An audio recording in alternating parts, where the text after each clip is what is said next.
Данчак бие, 3-ші тума, бойы 1,60-тан жоғары, мінгі, сауын, 2 литр сүті бар, арба тартады.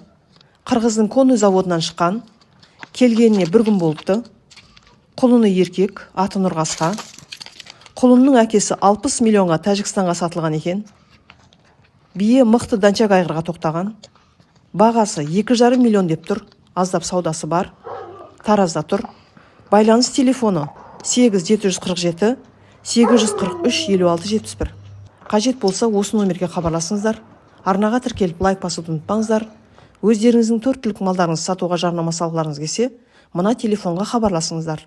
8702 910 07 05. Негізі әр қазақтың үйінде бір жылқы тұру керек. Болмай қалды.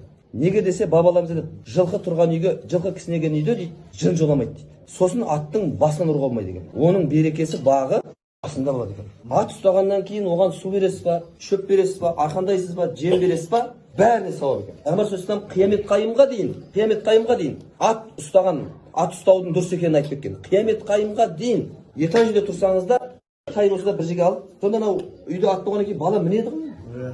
Мінеді ғой. Сол үшін біз ауылда қазір медресе бастап қойдық. Сода 56 бала оқытамыз.